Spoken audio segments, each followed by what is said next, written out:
திவ்யா நடுவுல எப்பயோ எந்திரிக்கிறப்போ பாக்குறாங்க. பார்வதி வந்து அப்படியே விட்டத்த பார்த்துக்கிட்டு, பௌர்ணமி நிலாவ பார்த்து அப்படியே பித்து பிடிச்சு உட்கார்ந்துருக்காங்க.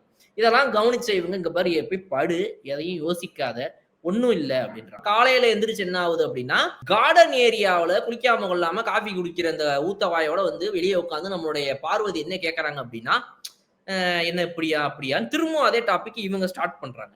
அப்ப இவங்க சொல்றாங்க, "என்ன ஆச்சு?" அப்படின்னா, "இல்ல நேத்து ராத்திரி நானும் கமருதீனும் பேசுனோம். இத சார்ட் அவுட் பண்ணிறலாம்ன்னு சொல்லி." அவன் வந்து புரிஞ்சுக்கிற மாரியே இல்ல. அவன் வந்து, "இல்ல நம்ம 2 பேர் மேலயும் ஈக்குவலா தப்புன்றான்." பின்ன வேற என்ன சொல்லணும் அப்புறம்? எனக்கு புரியல. "உங்க அம்மா, அப்பாலாம் வெளிய என்ன நெனைப்பாங்க பாருன்னு" சொன்னோனே, "ஆமா, ஆமா. Correct, correct. அதெல்லாம் உங்க அம்மா வருத்தப்படுவாங்களா இல்லையா?" "ஆமா, ஆமா. கண்டிப்பா, கண்டிப்பா."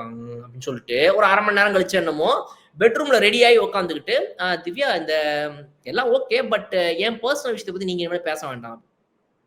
நீ தானம்மா கேள்வி கேட்ட. நான் கேட்டது தானே பதில் சொன்னேன். இல்ல அது ஓகே, அது ஓகே. பட் என்ன பத்தி நீங்க பேச வேணாம். உங்கள சைக்கோ புடிச்சு வச்சுருவா போல நாளே அப்படின்னு சொல்லி, இப்ப தான் உள்ள இருக்கிறவனுங்கலாம் எப்படி இந்த பார்வதின்ற கேரக்டரால சைக்கோ ஆகுறானுங்கங்கிறத திவ்யா முதல் முறையா பார்.